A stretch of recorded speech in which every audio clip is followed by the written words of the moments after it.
예, 우리 옆 사람과 같이 인사하겠습니다. 하나님의 전을 세웁시다. 이렇게 인사하겠습니다. 하나님의 전을 세웁시다. 예, 하나님의 전을 세웁시다. 오늘은 Remember 2라고 하는 제목으로 말씀을 전하려고 하는데요. 아마도 이 제목을 보면서 누가 설교할 거지? 라고 하는 그 궁금증이 있으셨을 것 같아요. 우리 태양 형제가 제가 주보를 아침에 줬더니 제 이름을 설교자 명단을 뺐더니 목사님 설교자가 누구냐고 네? 저한테 질문이 와가지고 나 안 돼 그랬더니 Remember 2가 이제 이은영 목사님이 하기로 되어 있는 부분이어서 제가 하니까 이상하게 생각하는 부분이 있는 것 같습니다. 뭐 지난주에 이은영 목사님이 Remember 1을 해서요. 우리 교회랑 맞는 설교를 해서 같이 그냥 한번 콜라보레이션을 해보자라고 했습니다. 지난주 설교 내용에 보면 금년도 표인 우리 교회의 그 주제, 그 하나님의 전을 세우자에 관해서 얘기를 하셨어요. 그 하나님의 전을 세우기 위해서 우리가 해야 될 일이 뭐가 있느냐? 다른 것이 아니라 우리 안에 있는 우상을 먼저 타파해야 된다. 이게 지난주에 이은영 목사님의 얘기였거든요. 그러면서 이제 관련된 설교를 2개를 준비했다고 해서 저한테 또 다시 설교할 수 있는 그 시간을 나한테 허락해야 된다고 그래가지고 허락이 아니라 뭐 그냥 같이 만들어가는 거죠. 교회라고 하는 것이 다른 것이 아니라 뭐 누군가 의해서 이끌려가는 것이 아니라 하나님 주시는 은혜 가운데 사실 우리 성도들이 또 주님의 같은 형제 자매들이 콜라보레이션 하는 거 아닙니까? 같이 연합함으로 협력하여서 하나님의 원하시는 뜻을 이루어가는 것이기 때문에 또 이정 목사님이 하나님의 전을 세우자라고 하는 그 목적에서 우리 교회에 우상이라고 하는 얘기를 제기했기에 또 그러면 그 안에서 또 시리즈로 얘기했으니까 또 이거를 같이 연합해서 시리즈로 만들어 보면 또 그 안에서 주신 하나님의 은혜가 있을 것이다라고 하는 기대감이 있었습니다. 그래서 지난주에 이은영 목사님하고 그러면 한번 시리즈로 몇 개를 좀 해보자라고 하는 의미로 제가 Remember 2를 하고 이제 다음 주에 아마 이은영 목사님이 이제 3, 원래는 2였는데 아마 3가 되겠죠. 그래서 서로 이렇게 관계를 맺으면서 설교를 해보려고 합니다. 뭐 새로운 시도지만 뭐 그래도 우리가 목사라고 해서 개인적 얘기를 하는 건 아니잖아요. 하나님의 말씀을 전해야 되는 거기 때문에 그게 누구를 통해서 전해든지 간에 우리 성도 또 우리 교회 공동체에 하나님께서 주시고자 하는 말씀은 전해질 것이라고 기대합니다. 성령 안에서만 이루어진다라면요. 그렇기 때문에 그걸 기대하면서 이렇게 한번 새로운 시도를 좀 해보려고 합니다. 뭐 지난주에 이어서 이제 Remember 2로 해서 우상과 관련된 얘기를 그래서 하려고 합니다. 지난주에 이은영 목사님 설교를 다시 한번 좀 정도 얘기하면 중요하게 얘기했던 것이 뭐냐면요. 우상이 뭐냐라는 거죠. 그러니까 우상이 어떤 것이냐? 그냥 단순히 금이나 또는 동물의 형상 이런 것을 얘기하는 것은 아니다라는 겁니다. 우상의 핵심적인 본질은 뭐냐면 바로 우리의 마음을 빼앗아서 하나님보다 앞서는 것 이것이 있다라는 것입니다. 그래서 우리의 마음이 우리를 이끌어서 하나님이 아니라 다른 곳으로 그리고 하나님의 말씀을 살아가는 것이 아니라 내 육체의 욕심을 따라 살아가게 하는 그거를 만들어간다는 것이죠. 그러면서 이정 목사님이 지난주에 얘기했던 것은 바로 자신의 얘기를 간증했죠. 소셜벤처를 하고 싶어하는 막 열망이 있어서 뭔가 어디 지원을 했는데 그것이 그 열망이 오히려 그것이 우상이 되어버렸다. 그래서 그것이 아니면 안 되는 것 같은 바로 불안감과 이런 것들이 있었다라고 하는 것을 고백했습니다. 그러면서 그것들이 기대한 대로 예상했던 대로 전개가 되지 않으면서 오히려 경험했던 것은 바로 그 소셜벤처가 우상이 아니라 오히려 그것을 다스리고 통치하시는 바로 우리의 창조주신 하나님의 바로 그 존재를 다시 한번 경험했다라고 하는 것이 지난주의 말씀의 핵심이었다라는 것이죠. 그래서 오늘도 우상에 대한 얘기를 좀 하려고 하는데요. 저는 우상이 뭐냐라고 하는 것보다는 인간이 왜 우상을 만들까? 우리 인간이 왜 우상을 만들까? 이런 얘기를 좀 생각해 보려고 합니다. 뭐 우리가 우스갯소리로 그런 얘기를 많이 합니다. 교회 권사님도 집사님들도 점을 보러 다닌다. 뭐 이런 얘기를 많이 합니다. 뭐 이런 현상이 없지는 않은 것 같아요. 예. 그러니까 아마 이런 것들이 이제 소문이 나는 거겠죠. 뭐 근데 그것이 어느 정도로 이 교회 안에서 교회 다니는 크리스찬들이 점을 보러 다니는지 그 규모는 모르겠습니다. 뭐 몇 사람들의 일탈일 수도 있고요. 아니면 그것들이 교회 안에서 작지 않은 규모가 그런 일들을 하고 다닐지도 모른다는 생각이 듭니다. 왜냐하면요. 그래서 청년들, 뭐 지금 뭐 권사님이나 집사님 연세 드신 분들만이 아니라 청년들도 사실 이런 일들이 많거든요. 청년들은 뭐 시리어스하게는 하지 않으면서 본인들의 마음들은 숨기면서 그런 얘기 합니다. 재미로. 요새 뭐 타로점이라든가 뭐 사주 카페에서 얘기하는 사주라든가 뭐 이런 것들이 워낙 많잖아요. 뭐 인터넷으로도 나오는 점들이 꽤 많습니다. 뭐 휴대폰으로 열기만 하면 앱만 깔면 그 점을 볼 수 있는 것들이 되게 많다라는 거죠. 근데 이런 것들을 재미로라고 하는 표현으로 청년들 사이에서는 작지 않게 있다라는 거죠. 그것이 교회 청년이든 아니면 교회 밖의 청년이든지 간에 그런 것들이 문화로 인식되고 있다라는 겁니다. 이런 걸로 보게 되면 교회 안에 있는 어른들뿐만 아니라 청년들도 점을 보는 것이 그렇게 작은 규모일 거라고는 우리가 낙관할 수만은 없을 것 같아요. 그러니까 우리가 분명히 하나님을 믿는데도 불구하고 점을 보거나 또 다른 신상한테 절을 하거나 아니면 자신의 미래를 위해서 다른 뭔가를 찾고 구하고 있는 것들이 있을 수 있다는 거죠. 근데 이게 참 되게 재밌잖아요. 이 우상을 만들지 말라고 하는 것은 교회를 다니는 사람에게 있어서는 가장 핵심적인 얘기입니다. 10계명의 두 번째 얘기죠. 뭐 첫 번째 계명과 두 번째 계명은 거의 같죠. 나 위에 다른 신을 만들지 마라. 그리고 우상을 만들지 마라. 이런 겁니다. 그래서 교회를 조금만 다니는 사람은 이 교회 다니는 사람들이 해야 될 일들이 뭔지를 알 수 있어요. 우상을 만들지 말고 다른 신을 만들지 말라는 거. 그럼에도 불구하고 지금의 교회에는 우리도 모르지만 우상을 만들어내고 있고 다른 신을 또 섬기는 일들도 일어났다는 겁니다. 근데 이게 되게 그러면 우리 교회가 문제가 있을까? 또는 우리 지금 한국 교회가 문제가 있을까? 뭐 꼭 그렇지도 않은 것 같아요. 문제긴 문제지만요. 이게 인간의 본성에서 나오는 사실 일탈의 문제입니다. 하나님을 안다고 해서 꼭 우상을 안 만든다? 그거는 장담하지 못해요. 하나님의 능력을 체험했다고 해서 우상을 안 만든다? 그것도 장담하지 못해요. 성령을 받아서 이적과 기적을 체험했다? 그러면 우상을 안 만들까? 그것도 장담하지 못해요. 지금 얘기하는 성령의 기적을 경험하고 은혜를 받고 그리고 믿음을 많이 알아서 하나님 누군지 잘 알고 있어도 사실은 우상을 만들어낼 수 있는 가능성이 있어요. 성경이 이미 얘기하고 있어요. 지금 우상을 만들어내는 일들, 이 성경에 나오는 우상을 만들어내는 일들은 누가 하고 있는 거냐면요. 광야에 있는 이스라엘 백성들이 하고 있어요. 이 광야에 있는 이스라엘 백성들, 어떤 존재입니까? 정말 바닥에 있던 자들 아닙니까? 거기서 하나님의 기적으로 자유인이 됐지 않았습니까? 그들이 경험한 건 뭡니까? 홍해 바다를 건너는 것을 했어요. 홍해 바다가 갈라지는 것을 자기 눈앞에서 경험을 했어요. 그 마라의 그 동물이 생명물로 생수로 바뀌는 것을 경험했어요. 만나가 하늘에서 떨어지는 것을 경험을 했어요. 근데요, 그런 기적, 이적, 엄청난 하나님의 역사, 이것을 경험했는데도 불구하고 그들은 뭘 합니까? 우상을 만들고 있다는 거죠. 사실 오늘 말씀, 읽은 말씀이 바로 그 얘기잖아요. 바로 아론이 그 백성들의 원성에 못 이겨서 우상을 만들어낸 얘기. 근데 그들은 하나님을 몰랐던 건 아니고요. 하나님을 알았고요. 그리고 하나님을 분명하게 체험했어요. 그럼에도 불구하고 그들은 우상을 섬기고 있다는 거죠. 그러니까 믿음이라든가 영적 체험이라든가 신앙의 관록이라든가 이거에 상관없이 사실은 우리가 우상을 만들 수 있는 위험성이 항상 노출될 수밖에 없다는 거예요. 그래서 오늘 제가 나누려고 하는 말씀은 세 가지입니다. 첫 번째는 이제 우리가 왜 우상을 만드는가 그 원인에 대한 얘기를 해보려고 하고요. 그 다음에 우리가 그 우상을 만들지 않기 위해서는 우리의 믿음이 어떤 모습을 변해야 되는가, 그리고 그걸 실천하기 위해서는 우리가 무엇을 해야 되는가, 이 부분에 대해서 같이 그 생각을 해보려고 합니다. 첫 번째로요, 우리 사람들이 우상을 만드는 이유는 뭐냐면요, 사람들에게는 본질적 특성이 뭐냐면 자기의 부족함 또는 자기의 결핍, 이것을 채우려고 하는 욕구가 있기 때문에 그렇다는 겁니다.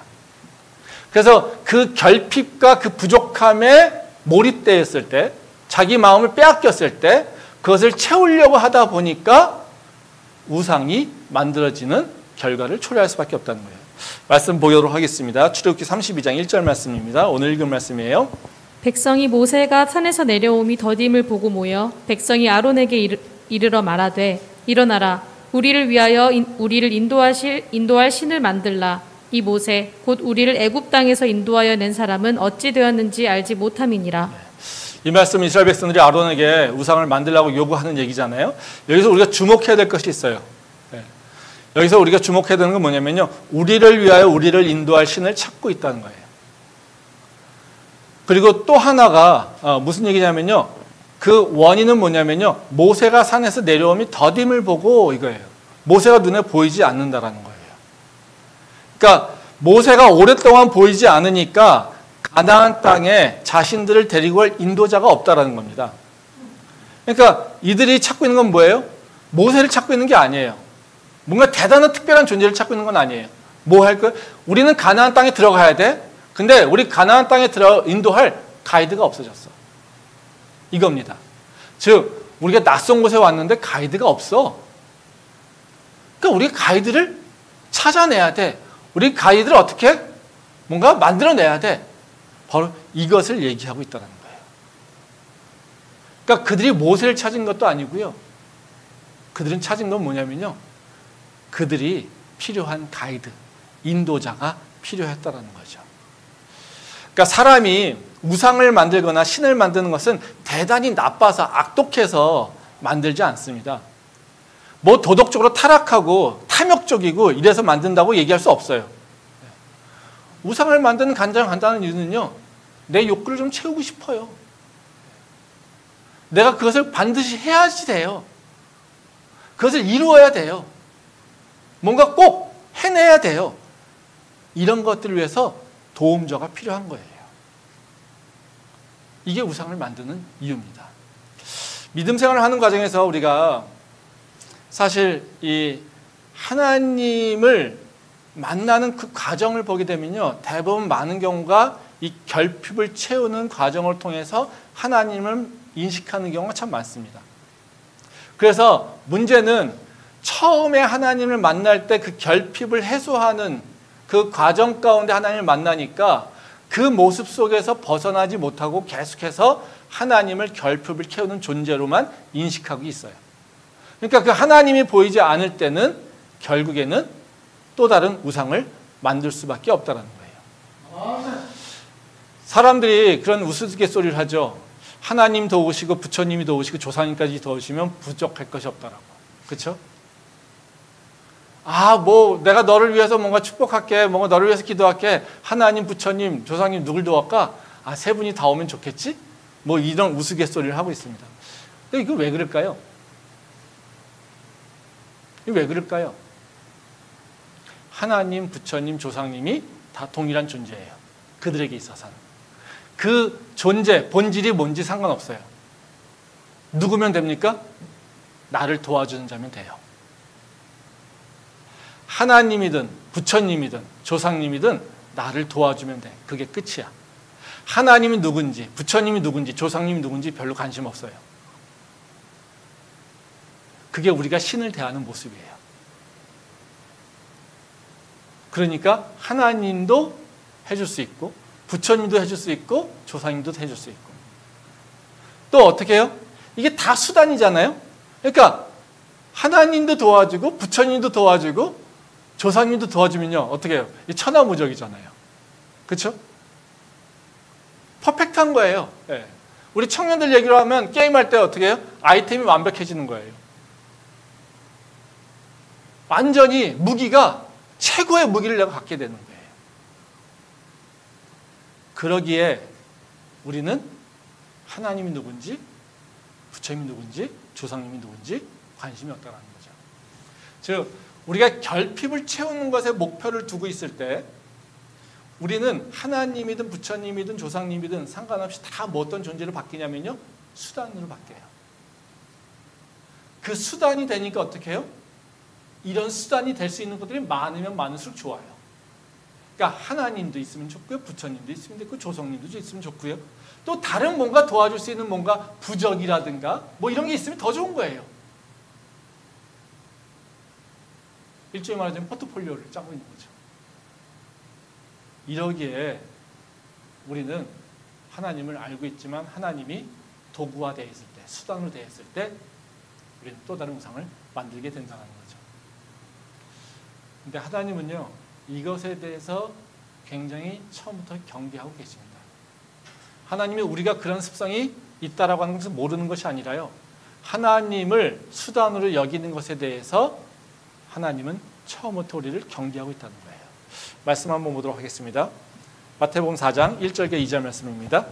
그때 예수께서 성령에게 이끌리어 마귀에게 시험을 받으러 광야로 가사 40일을 밤낮으로 금식하신 후에 줄이신지라. 네, 이 말씀 다 아시는 말씀이죠. 예수님이 시험을 받는 상황입니다. 하나님께서 예수님을 시험하실 때 그 예수님을 어떤 상태로 만들어 놓냐면요, 40일을 밤낮으로 금식했어요. 그리고 어떻게 해요? 광야로 내모셨어요.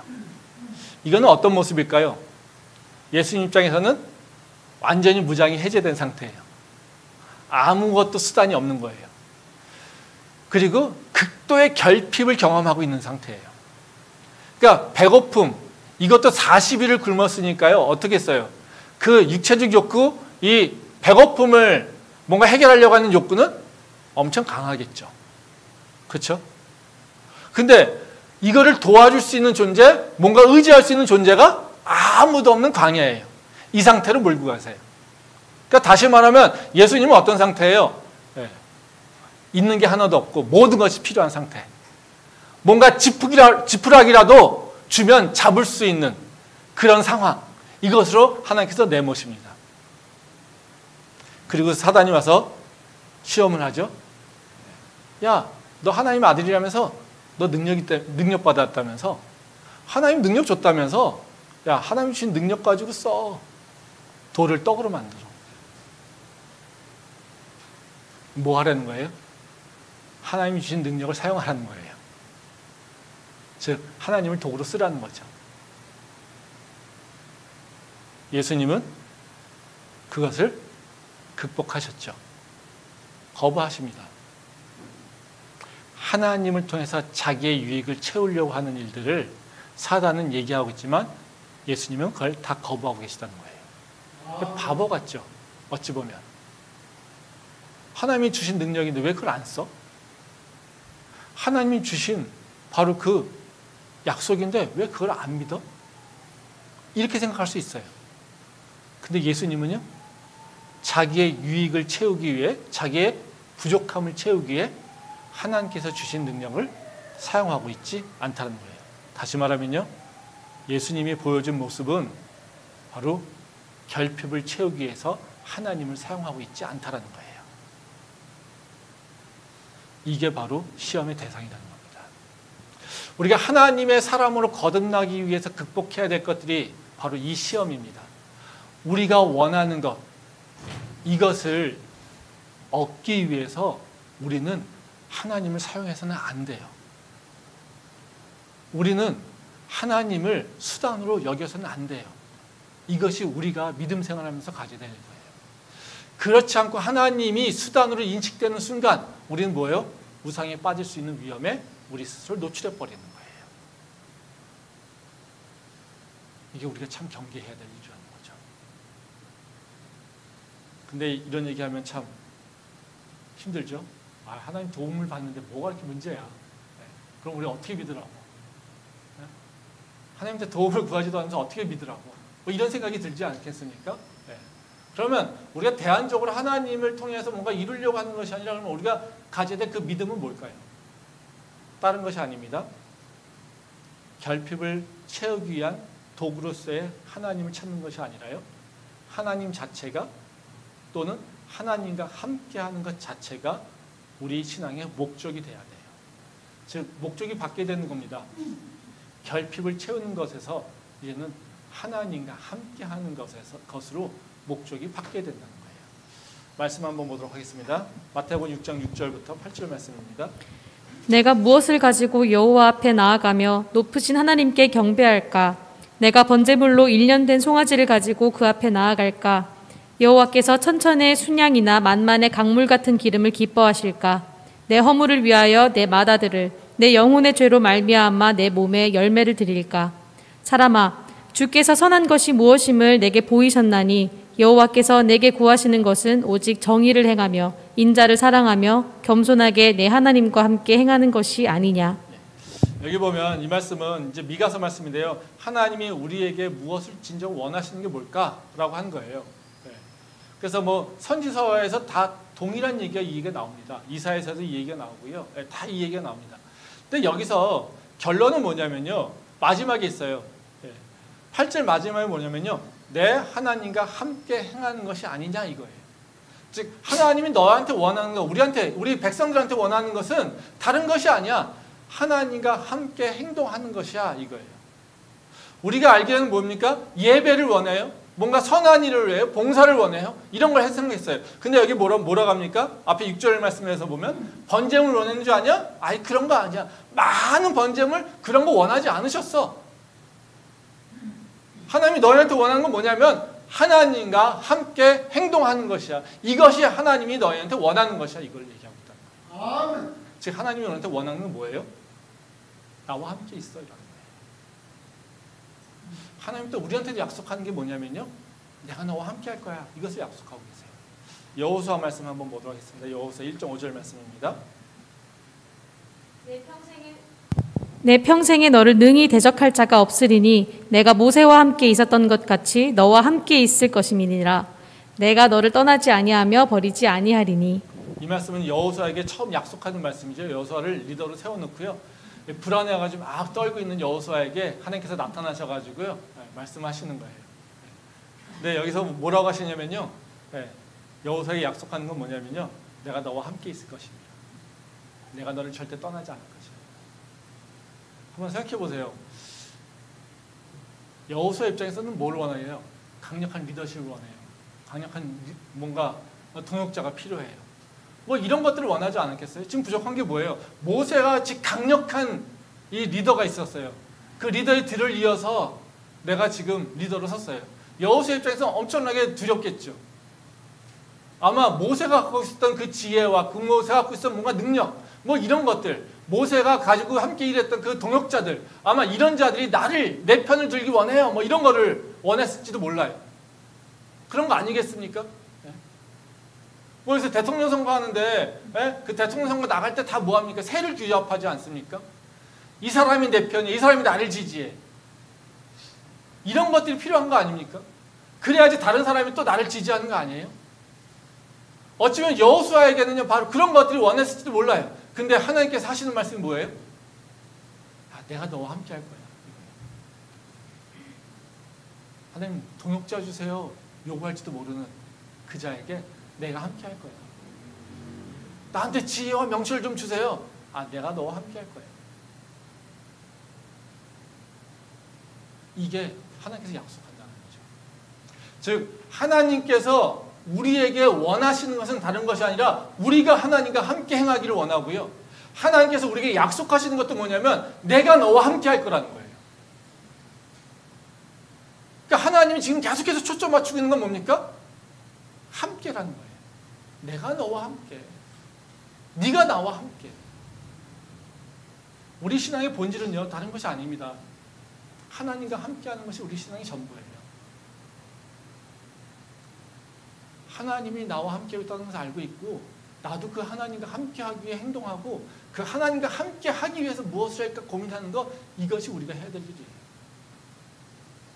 그거 말고 다른 거 없어요.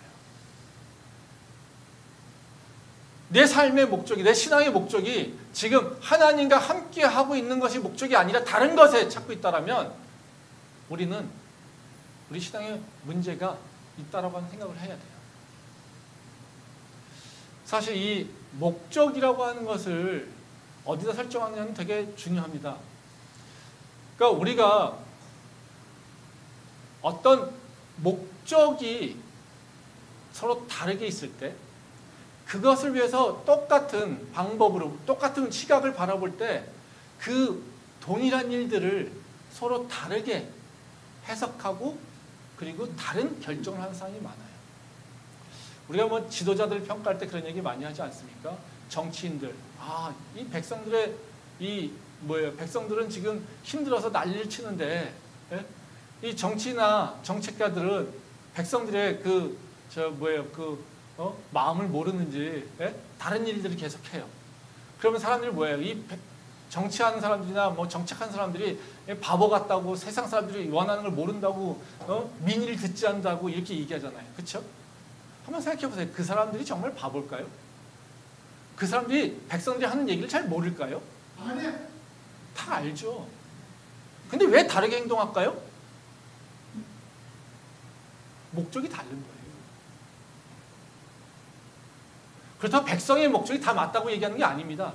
백성들은 뭘 원합니까? 내 삶이 좋으면 돼요. 그것을 위해서 찾고 있어요. 정치인들, 정책자들은요, 자기가 인기가 있어야 돼요. 자기의 권력이 유지돼야 돼요. 목적이 달라요. 목적이 다르니까 어떻게 해요? 똑같은 문제를 가지고요, 서로 다른 결론이 나오는 거예요.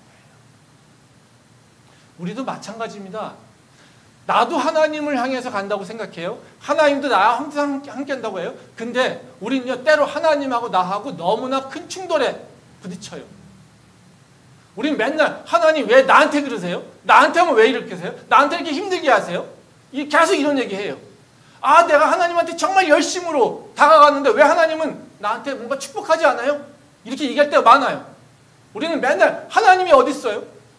도대체 내 눈에는 하나님이 보이지 않아요? 만약 하나님이 살아계시다면, 하나님이 있다면 왜 내가 이렇게 힘들죠? 내가 이렇게 고통스럽죠? 우리는 이렇게 원망하는 경우가 많아요. 그러면서 하나님이 없다라고, 하나님 나와 함께하지 않는다라고 얘기하고 있어요. 왜 그럴까요? 진짜 하나님이 없을까요? 하나님이 안 계실까요? 아니요. 그럼 하나님 우리 마음을 모르는 걸까요? 아니요. 그런 서로 엇박자가 나는 이유는 우리가 세우고 있는 목적과 하나님 우리를 향하신 목적이 서로 맞지 않기 때문에 그렇습니다. 그러니까 똑같은 문제를 누구도 하나님이 해결하는 방식과 내가 해결하는 방식이 다르다는 거죠.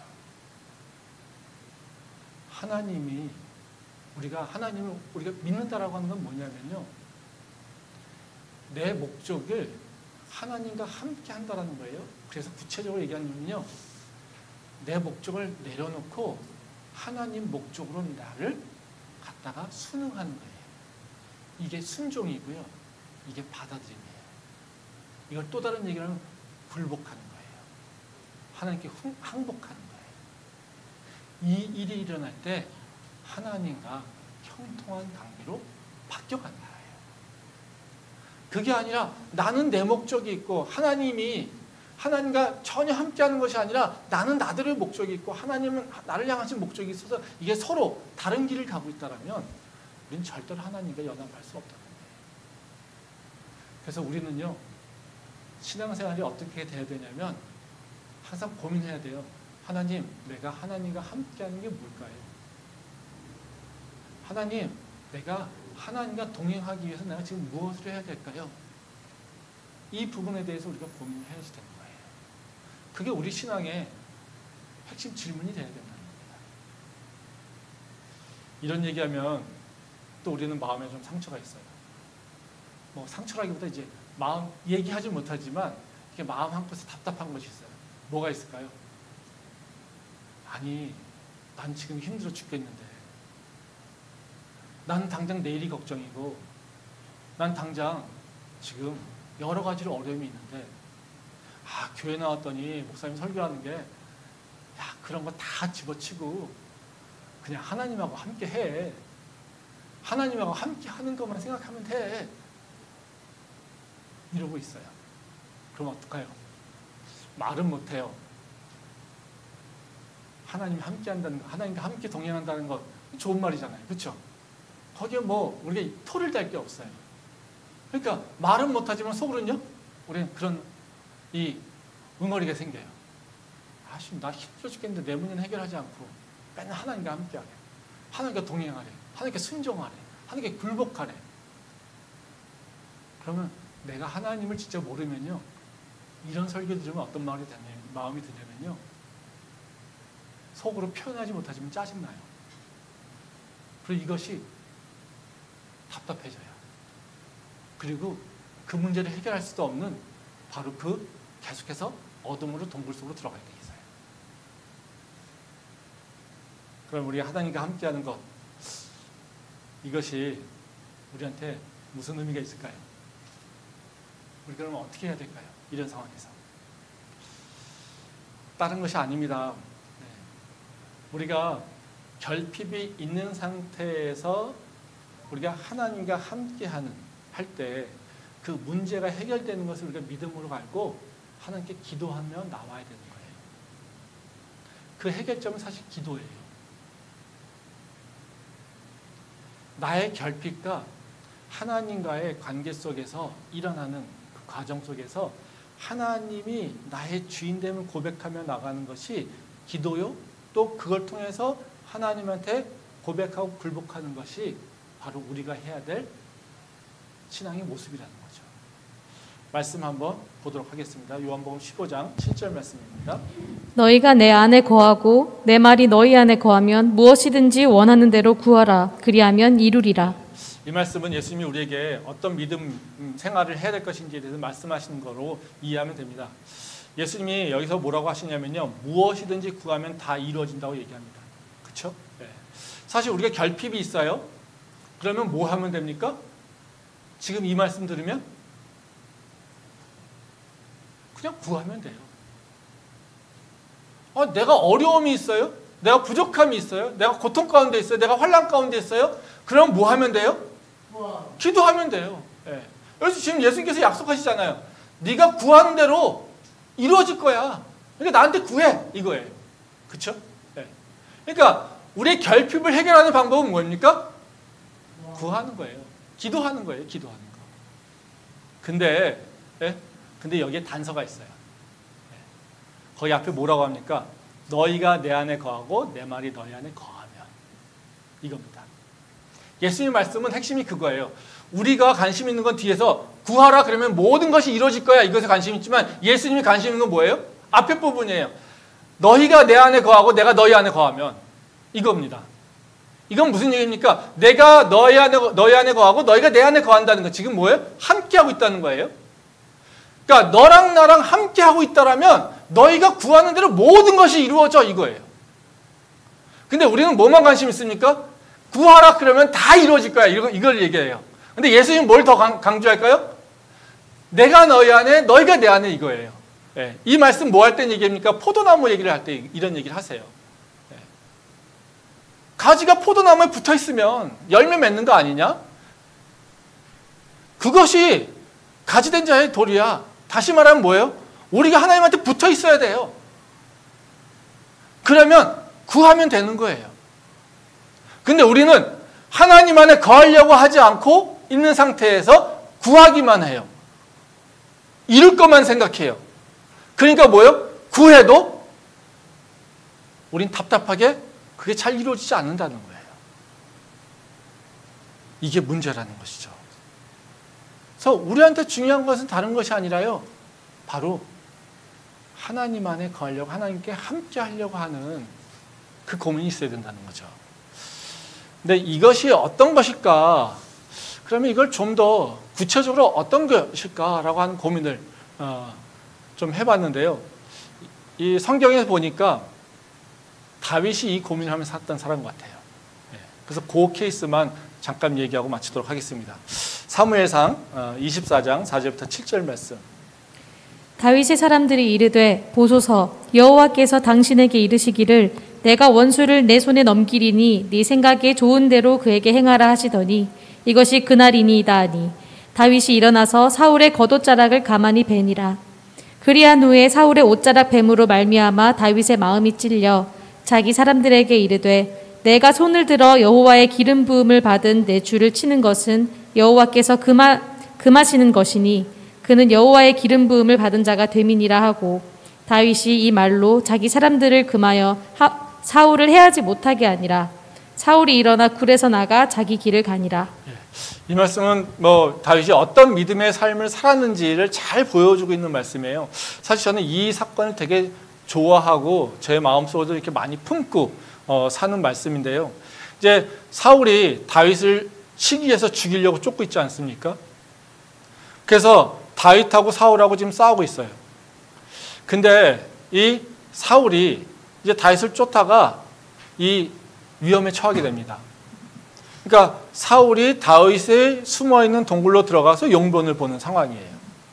그러니까 다윗이 지금 그 뒤에, 그러니까 용변 보고 있는 사울 뒤에 바로 있는 거예요. 그러면 이 어떤 거예요? 사울을 죽일 수 있는 절호의 찬스죠. 완전 퍼펙트예요. 네. 거기 보면 4절을 보면 그런 얘기가 나와요. 다윗의 군사들이 다윗에게 뭐라고 하냐면요, 하나님이 주신 기회라고 얘기해요. 그러니까 당신 뜻대로 해. 네. 이렇게 얘기하고 있어요. 이 상태에서 다윗은 뭘 선택했을까요? 의외의 선택을 합니다. 사울을 죽이지 않아요. 그리고 사울의 옷까지만 벤다는 거예요. 도대체 다윗이 왜 그랬을까? 네, 이겁니다. 다윗은 왜 그런 생각을 했을까? 그런 행동을 했을까? 우리가 다윗의 생각하는 것을 아마 조금 더 과정적으로 보게 되면요, 이렇게 할 수 있을 것 같아요. 다윗이 지금 어떻게 해요? 자기 앞에 있는 선택은 두 가지였을 거예요. 하나는 사울을 바로 죽이는 것. 그래서 자기가 왕에 오를 수 있는 그 모든 문제를 다 풀어버리는 것. 이것이에요. 근데 다윗이, 이것은 보면 육체적인 건데 영적인 부분에 있어서 다윗이 답답한 부분이 있었던 것 같아요. 뭐냐면요, 사울을 죽였을 때 하나님의 말씀에 합당한가를 고민했던 것 같아요. 즉 다시 말하면 사울을 죽이는 것이 하나님의 말씀과 부합하는 것일까? 즉 다시 말하면 그 행동이 내가 하나님 안에 거하는 것일까? 고민한 거예요. 그래서 다윗은 사울을 죽이지 않고 옷을 베었다는 거죠. 왜? 사울은 여호와의 기름 부음 받은 자이기 때문에. 이 재밌는 건 뭐냐면요, 다윗이 사울의 옷자락을 벤 것 가지고도 양심의 가책을 느껴요. 그건 다시 말하면 무슨 얘기냐면요, 다윗도 사람이니까요, 사울을 미워하는 마음이 있어요. 그래서 다윗이 사울을 죽이려고 하는 것, 이 마음이 없었던 건 아니에요. 분명히 죽이려고 하는 마음이 있었어요. 지금 그것을 하나님께서 허락하셨어요. 어찌 보면요, 이 다윗의 그 군사들이 뭐라고 합니까? 야, 하나님께서 너한테 허락하신 일이야. 그때야, 그러니까 네가 하고 싶은 대로 해. 완전 자유를 주신 거예요. 이건 완전한 자유 상태로 왔을 때는 뭐냐면요, 사실은 이건 뭐냐면 하나님의 심판 또는 하나님의 시험의 상태입니다. 다윗한테 뭐라고 말씀하지 않으세요? 근데 네가 마음대로 선택해, 이겁니다. 사울을 죽일 수도 있어, 네가 선택해. 사울을 살릴 수도 있어, 네가 선택해. 너의 판단이야. 이건 뭐예요? 다윗의 진짜 마음이 드러나는 거예요. 진짜 모습이 드러나는 거예요. 우리가 아무런 제약이 없을 때 우리 모습이, 진짜 모습이 드러나거든요. 아무런 제약이 없을 때 우리 진짜 모습이 드러나요. 그래서 우리가 자유라고 할 때 더 조심해야 돼요. 근데 여기서 진짜 모습에서 바로 다윗은 뭐냐면요, 사울을 죽인다. 이건 뭐예요? 내가 지금 불편하고 나를 죽이려고 하는 그 근원을 없애버리는 거예요. 이것이 다윗이 선택할 수 있는 한 길이에요. 또 다른 길은 뭐예요? 다윗이 갖고 있는 믿음이 있었어요.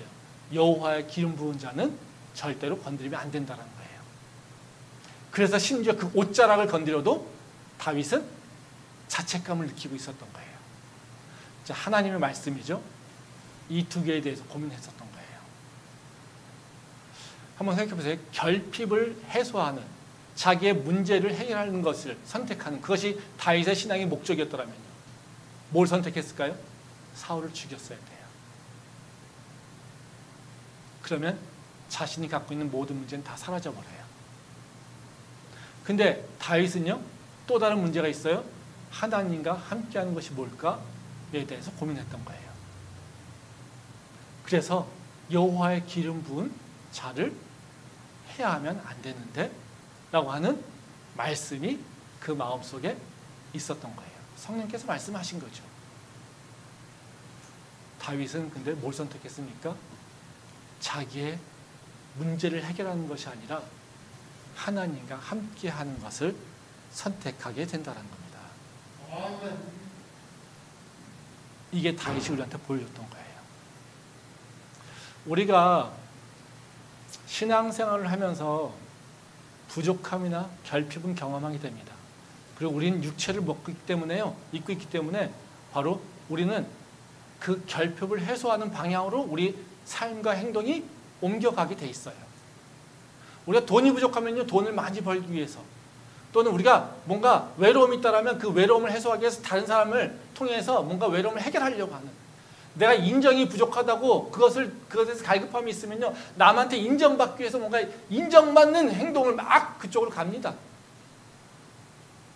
그게 인간의 육체의 본질적인 특성이에요. 근데 그것이 우리가 할 거냐? 그건 아니라는 거예요. 우리가 해야 될 것은요, 바로 그 사이에 하나님을 깨워서 인정받는 것, 또는 칭찬받는 것, 또는 사람들과 함께 즐거움을 느끼는 것, 돈을 많이 버는 것, 이런 것들을 누리려고 하나님을 슬쩍 끼워서, 하나님 나한테 인정받게 주세요, 능력 있게 해주세요, 나한테 좋은 그 용모를 주세요, 나한테 뭔가 할 수 있는 권한을 주세요, 나한테 뭔가 돈의 축복을 주세요, 이렇게 얘기하는 것은 하나님을 수단으로 끌어들이는 거예요. 근데 반대로 또 다른 하나님은 뭐냐면요, 우리 삶은요, 하나님과 함께하는 것이 목적이에요. 그렇다면 하나님의 말씀이 무엇일까를 기억하며 사는 거예요. 그러면 하나님이 함께하는 것이 내 순간에 어떤 것일까라고 하는 걸 선택하면서 고민하는 거예요. 이게 우리가 갖고 있는 고민되는 거죠. 그러면 한번 생각해 보세요. 다윗이 사울을 죽여야 됩니다. 근데 다윗이 사울을 죽이지 않았어요. 그럼 다윗의 문제는, 결핍의 문제는 어떻게 될까요? 해결되지 않을까요? 다윗은 자기가 자기의 문제를 해결할 수 있는 기회를 날려버렸어요. 그래서 그 부족함과 그 고난의 그 원인은 그대로 가지고 가고 있습니다. 그러면 사울은 해결이 안 될까요? 다윗이 해결하는 것이 아니라 하나님이 해결을 하십니다.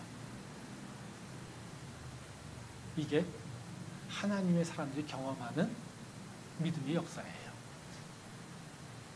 아까 말씀대로 내가 너 안에, 너희가 내 안에 있으면 너희가 구하는 대로 해, 그럼 다 이루어질 거야. 그렇죠? 다윗이 먼저 뭘 선택했어요? 내가 내 필요한 걸 채우는 것이 아니라 하나님과 함께하는 것을 내가 선택했어요. 그랬더니 하나님께서 사울을 다윗의 손이 아니라 다른 사람을 통하여서 사울을 제거해 주십니다. 그리고 결국에는 어떻게 해요? 다윗이 예정대로 하나님의 계획대로 왕위에 오르게 된다는 거예요. 이것이 우리 크리스찬들이 살아가는 방식이에요.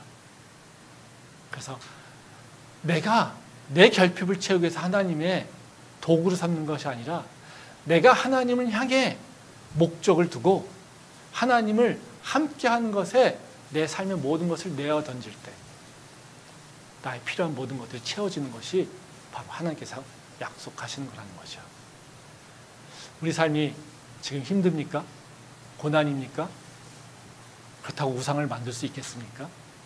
그건 아니죠.